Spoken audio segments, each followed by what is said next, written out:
இன்று ஒரு தகவல் ஒலிபரப்பு கூட்ட ஸ்தாபனம் உங்களை அன்புடன் வரவேற்கிறது. வணக்கம். இன்றைய தகவல் ஒரு அரசியல்வாதியும் ஒரு ஆன்மீகவாதியும் எப்படி சந்தித்துக் கொண்டார்கள் என்பதைத்தான். நாம் அறிவோம், புட்டபதி சாய்பாபா அவர்களை காண்பதற்காக எத்தனையோ இந்திய தலைவர்கள், எத்தனையோ அரசியல்வாதிகள், எத்தனையோ கோடீஸ்வரர்கள் அவரை பார்ப்பதற்காக காத்து கிடந்தது உண்டு. அவரை பார்த்து அவரை காண முடியாமல் திரும்பி போயிருக்கிறார்கள். அவரிடத்தில் ஒப்புதல் கேட்டவர்களுக்கு கூட கிடைக்காமல் திரும்பி போயிருக்கிறார்கள் எத்தனையோ அரசியல்வாதிகள், மட்டுமல்லாது தலைவர்கள், மட்டுமல்லாது செல்வந்தர்கள்.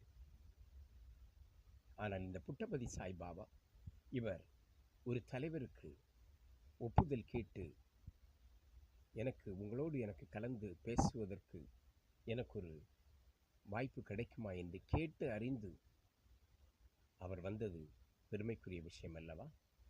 அதுவும் யாரை? பகுத்தறிவாளர்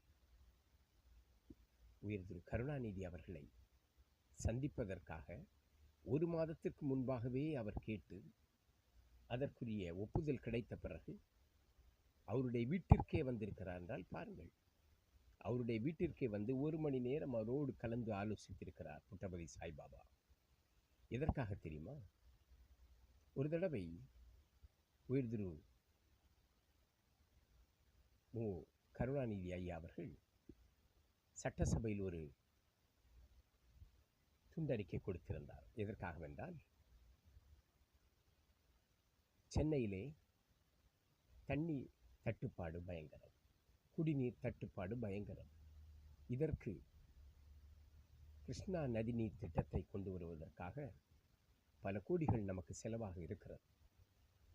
ஆகையால் யாராவது பொது தொண்டு நிறுவனங்களாக இருக்கட்டும், இல்லை உயர்ந்த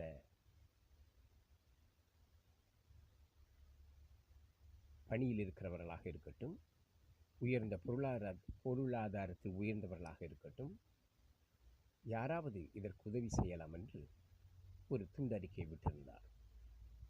அப்பொழுதுதான் ஸ்ரீ சாய் அறக்கட்டளை முன் வந்தது. அந்த அறிக்கையை கொண்டு வந்து அவரோடு கலந்து பேசுவதற்காகத்தான் புட்டபதி சாய்பாபா அவர்கள் வந்திருந்தார். இவர்கள் வந்து 1 மணி நேரம் அவர்கள் கலந்து ஆலோசித்தார்கள். கலந்து ஆலோசித்து விட்டு இருவரும் வெளியே வருகிறார்கள். ஐயா கருணாநிதியிடம் கேட்டார்கள், நீங்கள் இத்தனை நேரம் கலந்து பேசினீர்களே, என்ன விஷயம் என்று. ஆனால் இன்னொன்றை நீங்கள் தெரிந்து கொள்ள வேண்டும், எத்தனை